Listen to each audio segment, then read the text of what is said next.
Bonjour, bienvenue sur le plateau de Vitamine B, une émission où on échange autour de la Bible. Aujourd'hui, c'est avec Carlo Brugnoli. Bienvenue, Carlo. Merci Sylvain. C'est une joie de t'accueillir. Carlo, tu es évangéliste, on peut le dire? On peut dire ça, oui. C'est-à-dire que tu annonces l'Évangile un peu partout. Voilà, quand les portes s'ouvrent, ça peut être en France ou ailleurs, en Suisse romande, bien sûr, j'aime bien que les gens trouvent un sens profond à leur vie et puis un peu les titiller sur des questions existentielles. Ouais. Mais il y a des gens qui n'aiment pas ce terme et puis qui sont un peu réfractaires. Absolument, absolument. D'ailleurs, c'est un petit peu dommage que les journalistes, pendant un certain nombre d'années, au lieu d'appeler les églises évangéliques, ils les ont appelées évangélistes. Voilà. Ils ont peur du prosélytisme. Voilà, un petit peu. Et j'aimerais dire, entre parenthèses, comme philatéliste, que vous avez 4 timbres en Suisse, 3 francs, 5 francs, 10 francs, 20 francs, qui sont l'image des 4 évangélistes.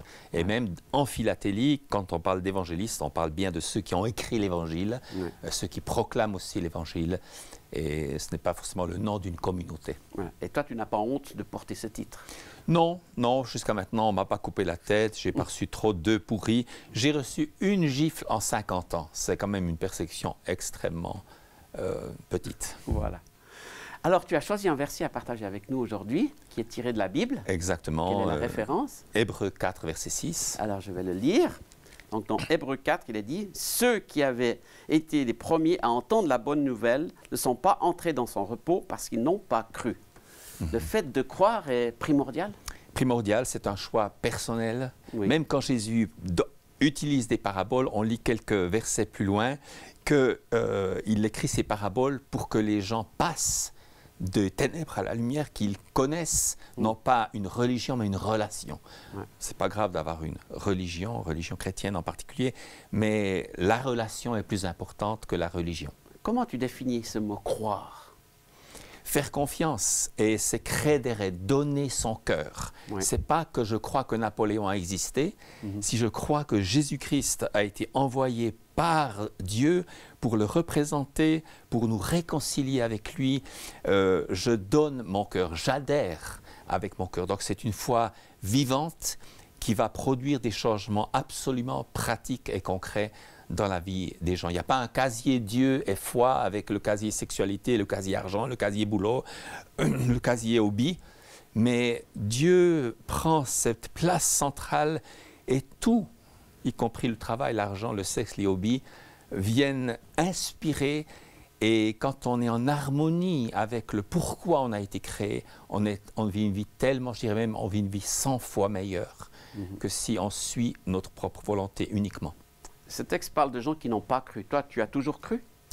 Oui, c'est vrai. J'ai eu le privilège de faire 9 ans de catéchisme. Je ne le regrette pas du tout. Mais à l'âge de 9 ans, il y a un Samuel Grandjean qui est passé dans mon village natal, Tramelan. Et on était environ 300-400 enfants à aller l'écouter. Et j'ai été profondément touché. J'étais déjà croyant, mais j'ai été touché. Mais je n'ai pas eu le courage de répondre à l'appel. Par contre, il a fait pendant des dizaines d'années ces petites brochures, toujours joyeux. Voilà. Et j'ai commencé à les lire. Et puis ensuite, progressivement, je dirais que Jésus a pris la première place dans ma vie. Et après, dans le groupe de jeunes chrétiens où j'étais, c'est là que je suis vraiment devenu disciple. Parce que vous savez, à l'école, au boulot, à ski, il fallait jurer comme les autres, il fallait parler comme les autres, il fallait s'habiller comme les autres, sinon c'était le rejet. Et tout d'un coup, je me suis trouvé dans mon village avec des gens, avec des garçons de mon âge. Nous, à l'école, plus on chantait faux, plus on était admirés. Et là, ils ont pris une guitare et ils ont chanté des cantiques de tout leur cœur. Et puis, je les ai entendus prier et j'ai vu qu'ils aimaient Dieu. Pour moi, prier, c'était un peu une liste à commission. Mon Dieu fait que. C'était Dieu qui était à mon service. Et là, j'entendais des jeunes chrétiens de mon village, de mon âge, des garçons qui parlaient à Dieu avec confiance. Ils s'attendaient à une réponse. Et je me suis dit, ils ont découvert peut-être quelque chose que je dois encore creuser. Et très rapidement, j'ai découvert effectivement que Jésus, c'est comme un soleil. Et quand on l'accepte, il vient, il illumine toute notre vie. Et il nous fait comprendre qu'il a une destinée pour nous. Nous ne sommes pas nés par hasard à telle ou telle date, mais il a un but bien précis pour chaque être humain. Donc, ton travail actuel, c'est d'essayer que les gens croient aussi? Oui, bien sûr. Je leur dis que la foi n'est pas un suicide intellectuel. Dieu est l'être le plus intelligent de l'univers. La Bible est remplie de sagesse. Les Proverbes est un livre complet qui nous dit, si tu veux trouver le bonheur, si tu veux si tu veux avoir une bonne réputation, si tu veux que tes journées aient un sens, lis ces proverbes, mets-les en pratique, ils sont là à ta disposition. Mais tu ne peux pas forcer les gens à croire. On ne peut pas. Ouais. On peut pas. Mais je crois que les gens, si vous savez, on a dit qu'un homme, un milliardaire, a dit à son médecin, il était en train de mourir, il a dit, si vous prolongez ma vie d'une demi-heure, je vous donne une fortune. Et il faut arriver parfois à la fin de sa vie pour réaliser. Vous savez, on a ces deux petites caméras ici. Moi, j'ai appris radioélectricien comme boulot, réparer les télévisions. On ne se rend pas compte, on ouvre nos caméras le matin, elles filment gratuitement en 3 dimensions, en couleur, focus automatique. On peut voir de près et de loin. C'est silencieux. Et puis le soir, on les referme. Si on se rendait compte qu'on n'a pas payé 1 centime pour avoir ces 2 caméras fantastiques, sans parler des oreilles, eh bien, on se rendrait compte que le pardon de Dieu, que la vie éternelle, qu'une relation vivante et personnalisée avec Dieu sont absolument gratuites, exactement comme notre cœur qui bat et nos poumons qui respirent. Wow. Et tu as écrit un livre pour partager un petit peu ta croyance, ta foi? Oui, exactement. J'ai écrit ce livre. J'ai pensé que je serais beaucoup persécuté et rejeté. Pour l'instant, ça ne s'est pas produit. Tant de beauté, tant de souffrance. Pourquoi? Parce que Dieu, exactement. Ce qu'il nous faut comprendre, c'est que Dieu ne nous a jamais créés pour la maladie, la souffrance et la mort. Ce sont des ennemis qui se sont introduits.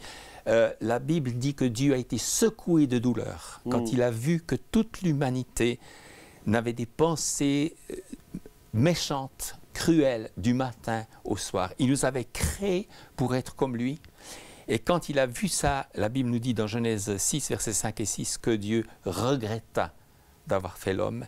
Et il décide, lui qui est la vie, de condamner l'humanité à mort. Ouais. Et si nous sommes vivants aujourd'hui, c'est parce qu'il y a un petit mais Noé trouva grâce aux yeux de l'Éternel. Et cette émission de télé, elle peut se faire aussi grâce à Noé.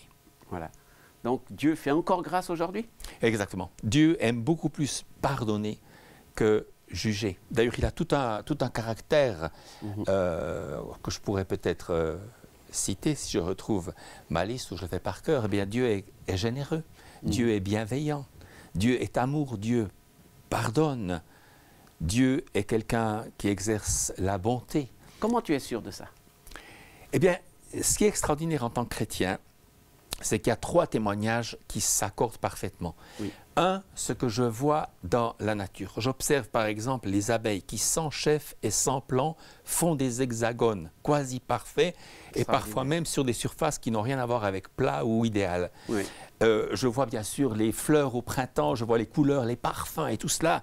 Et mon intelligence me dit, on a parlé des yeux, mon intelligence me dit que le Créateur doit être infiniment puissant, mais aussi bienveillant. Et puis ensuite, je lis dans la Bible exactement la description de cette personnalité qui correspond. Et je vous donnerai peut-être un petit exemple sur ma coiffeuse si j'y pense dans quelques instants.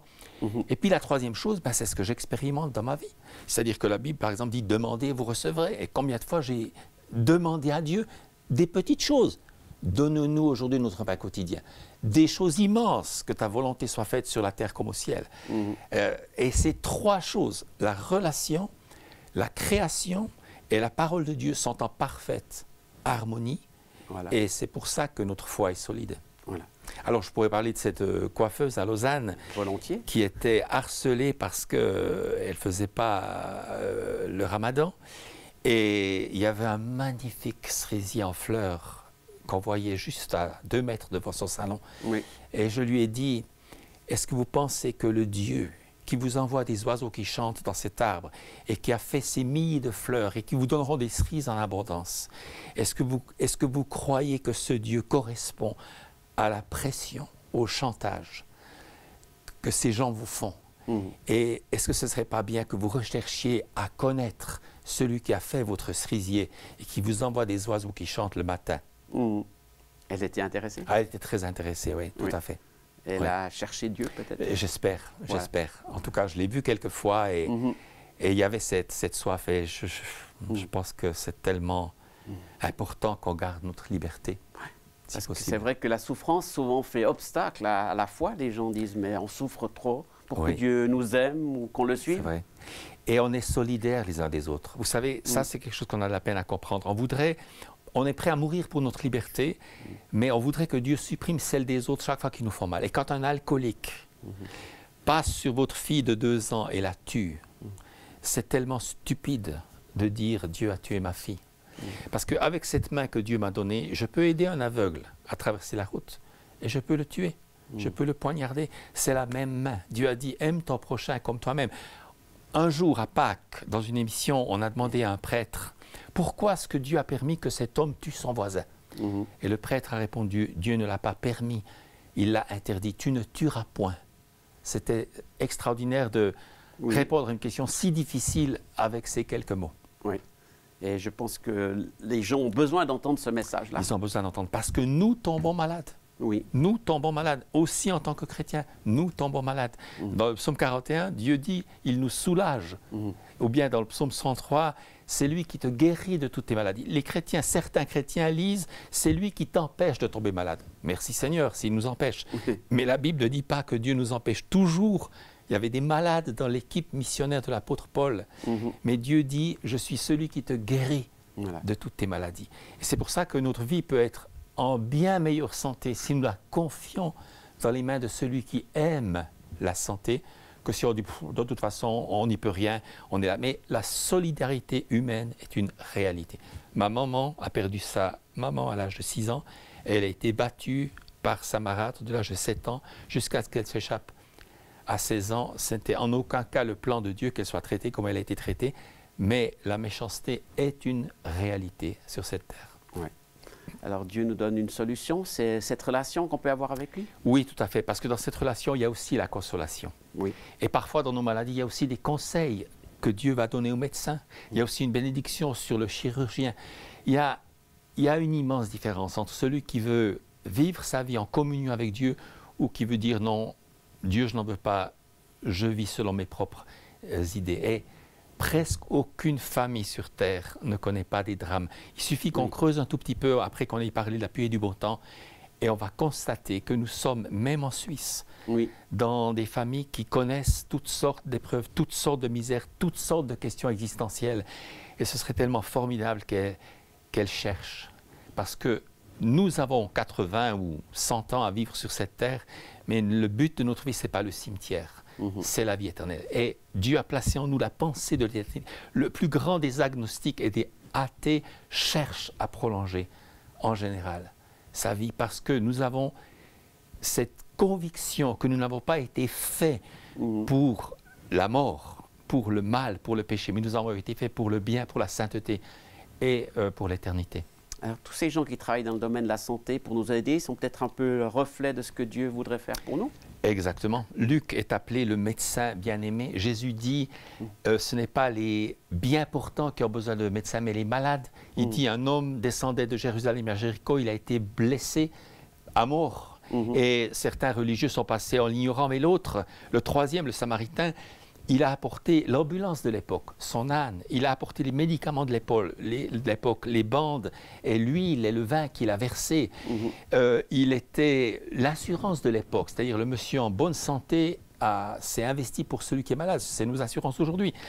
Il l'a emmené à l'hôpital de l'époque, l'hôtellerie, et il l'a aimé puisqu'il a dit si ce malade te coûte plus cher à l'hôtelier, je reviendrai et je te payerai. Et Jésus dit va. Et fait de même. Dieu est pour les hôpitaux, pour les ambulances, pour les médicaments, pour la solidarité.